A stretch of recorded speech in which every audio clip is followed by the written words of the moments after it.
Aksi nekat pencurian sepeda motor terjadi saat warga sedang berbuka puasa di kawasan Pengasinan Sawangan, Kota Depok. Peristiwa ini pun viral di media sosial setelah emak-emak bermukena berhasil menggagalkan aksi pencurian.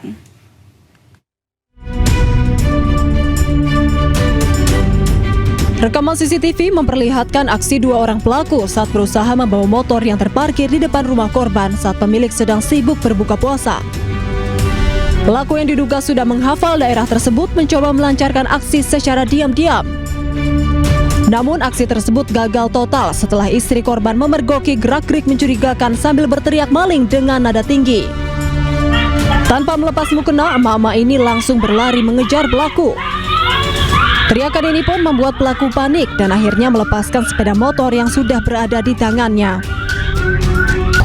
Saya naruh motor di sini. Ya biasa kan habis buka puasa, terus sholat, rapi-rapi mau ke terawih. Nah sebelum berangkat, tiba-tiba di dalam ada suara, di luar ada suara, like. Keluar, anak saya keluar, nah, istri saya keluar. Pas istri saya keluar, motor udah dituntut dibawa ke sana. Nah, pas itu istri saya teriak, siapa lu, maling. Ya. Usai kejadian, petugas kepolisian dari Polsek Sawangan langsung mendatangi tempat kejadian perkara. Polisi juga telah mengamankan rekaman CCTV untuk mengidentifikasi pelaku. Dari Depok, Jawa Barat, Iyung Rizky Ainus melaporkan. Dua pria merampok uang di sebuah minimarket di Palangkaraya, Kalimantan Tengah. Dalam aksinya, pelaku mengancam karyawan kasir menggunakan celurit.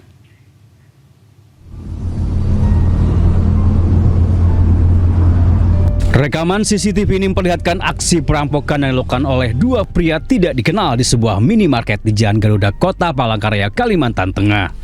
Dalam aksinya, salah seorang pelaku yang menggunakan pakaian serba hitam dan membawa celurit dengan leluasa menggasak uang jutaan rupiah dari dalam laci meja kasir.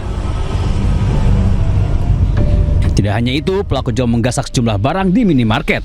Usai menggasak uang tunai dan sejumlah barang, kedua pelaku kabur meninggalkan lokasi. Menurut keterangan petugas minimarket, peristiwa terjadi pada pukul 11 malam saat minimarket telah tutup. Sebelumnya, pelaku juga sempat mengancam petugas kasir. Kemarin itu terjadi sekitar jam 11 malam, jadi ada kerugian berupa barang dagang sama uang yang telah diambil sama pelaku ya. Pelakunya terdiri dari dua orang, gunakan saja sama menggunakan kayu. Kayunya ada pakunya di situ. Apakah karyawan sempat mendapatkan ancaman atau gimana? Sempat. Jadi karena sempat merasa terancam, jadi langsung diserahkan. Kasus perampokan minimarket ini telah ditangani oleh Aparat Polresta Palangkaraya. Dari Palangkaraya, Kalimantan Tengah, Ade Sata Ainus melaporkan. Hendak kabur ke Malaysia, bandar narkoba penyetor uang ke mantan Kapolres Bima ditangkap. Pelaku ditangkap di sebuah kapal di perairan perbatasan Malaysia-Indonesia di Kabupaten Asahan, Sumatera Utara.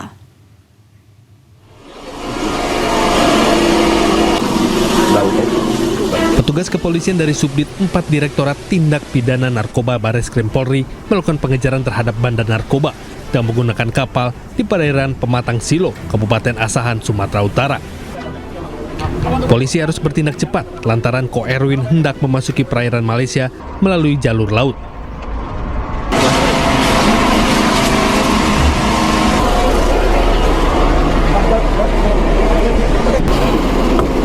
Welcome to jungle. Tepat sebelum memasuki teritori perairan Malaysia, Bareskrim Polri berhasil menghentikan laju kapal kayu yang digunakan Ko Erwin untuk melarikan diri. Ko Erwin merupakan DPO sejumlah kasus narkoba. Pelaku juga bandar narkotika penyetor uang senilai 2,8 miliar kepada mantan Kapolres Bima AKBP Didik Putra Kunchorok. Dari hasil pemeriksaan, pelarian Ko Erwin ke negeri jiran telah direncanakan dengan dibantu oleh beberapa rekannya yang juga telah ditangkap lebih awal. Yang diamanin ini DPO narkoba atas nama Erwin Iskandar. Kepulangan sendiri dilakukan dari mana? Apa dilakukan di mana? Penangkapan dilakukan di daerah provinsi mana? Provinsi Sumatera Utara di Tanjung Balai.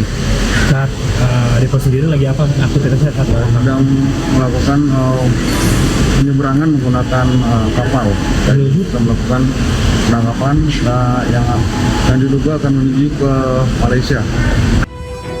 Usai ditangkap, pelaku langsung diterbangkan menuju Jakarta melalui Bandara Soekarno-Hatta. Dari Jakarta, Den Helmi Sanjangbati, iNews melaporkan. Setelah menjadi tersangka kepemilikan narkoba, mantan Kapolres Bima Kota AKBP Didik Putra Kuncoro dipecat dari Polri. Sementara itu, Aibda Dianita Agustina, polwan yang menyimpan koper berisi narkoba milik Didik, terbukti positif konsumsi ekstasi.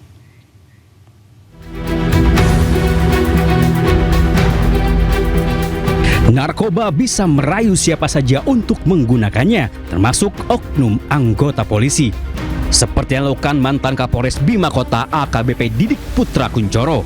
Kasus berawal dari nyanyian anak buah Didik mantan Kasat Narkoba Polres Bima AKP Malaungi yang ditangkap akibat peredaran sabu di Kota Bima.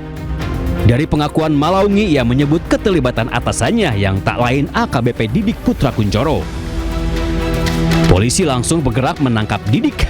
Dari nyanyian Didik, ia menyebut menyimpan narkoba di rumah Polwan Aibda Dianita Agustina. Polisi kembali memburu Aibda Dianita hingga berhasil menemukan koper yang dimaksud. Bukan sembarang koper putih itu berisi berbagai jenis narkoba termasuk 49 butir pil ekstasi. Tak lama polisi lakukan gelar perkara dan memutuskan status AKBP Didik dari saksi menjadi tersangka. AKBP Didik terbukti bersalah atas pemilikan narkoba. Setelah menjadi tersangka, AKBP Didik Putra Kuncoro jalani sidang Komisi Kode Etik Divisi Propam Polri. Didik diputuskan bersalah dan langsung dipecat atau pemberhentian tidak dengan hormat. Pemberhentian tidak dengan hormat atau PTDH sebagai anggota Polri. Atas putusan tersebut, pelanggar di hadapan Ketua dan anggota komisi pada putusan sidang menyatakan menerima. Kini Didik Putra Kuncoro dijerat pasal berlapis dan terancam hukuman seumur hidup. Kasus rupanya belum usai setelah Didik diberhentikan tidak dengan hormat. Aibda Dianita Agustina, polwan yang menyimpan koper berisi narkoba milik Didik, rupanya terbukti positif mengkonsumsi ekstasi. Tidak berhenti di situ, istri Didik, Miranti Afruana, juga terbukti melakukan hal yang sama. Tim Liputan iNews melaporkan. Komisi Pemberantasan Korupsi tahan tersangka ke-7 terkait kasus dugaan suap dan gratifikasi mengenai importasi barang tiruan di lingkungan Direktorat Jenderal Bea dan Cukai. Penetapan ini lantaran ada keterlibatan tersangka dalam temuan uang 5 miliar rupiah dalam koper.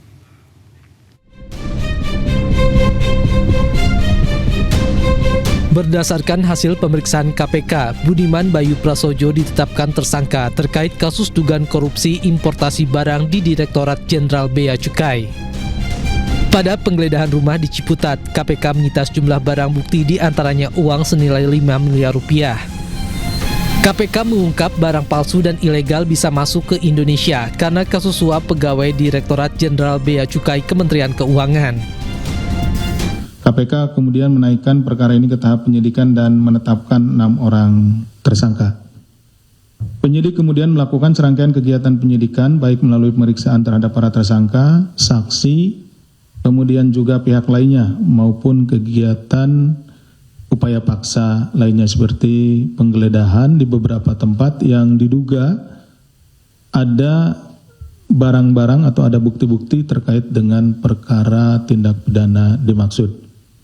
Dalam proses penyidikan tersebut diketahui bahwa sejak November 2024, Saudara SA selaku pegawai pada Direktorat Penindakan dan Penyidikan atau P2 Bea dan Cukai diduga menerima dan mengelola uang dari perusahaan yang produknya dikenai cukai, ya, baik itu yang diproduksi di dalam negeri maupun juga barang impor, ya, yang produknya dikenai cukai dan juga para importir.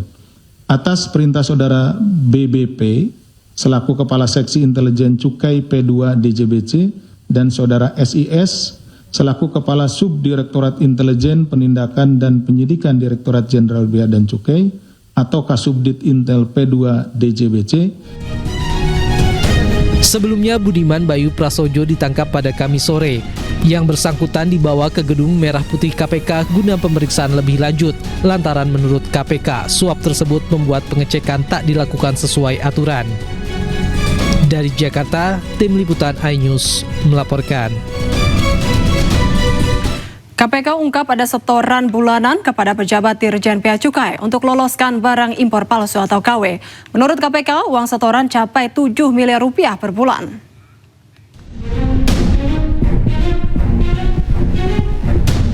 Komisi Pemberantasan Korupsi mengungkap ada setoran atau jatah bulanan sebesar 7 miliar rupiah untuk pejabat di Direktorat Jenderal Bea Cukai Kementerian Keuangan. Uang setoran ini untuk meloloskan barang impor palsu atau KW.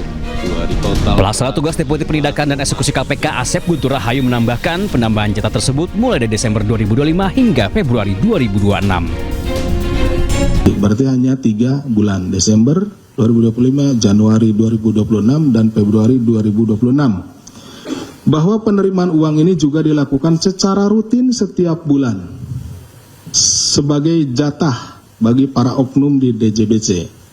Nih, bayangkan ini baru 3 bulan aja, tadi kan jumlahnya udah sekian ya. Apalagi dihitung mundur gitu ya, berapa bulan ke belakang. Dalam kasus ini KPK menetapkan 6 orang sebagai tersangka kasus dugaan suap importasi barang di Dirjen Bea Cukai. Penetapan ini merupakan kelanjutan operasi tangkap tangan KPK di Jakarta dan Lampung pada 4 Februari lalu. 1 dari 6 tersangka tersebut hingga kini masih buron. Tim Liputan iNews melaporkan.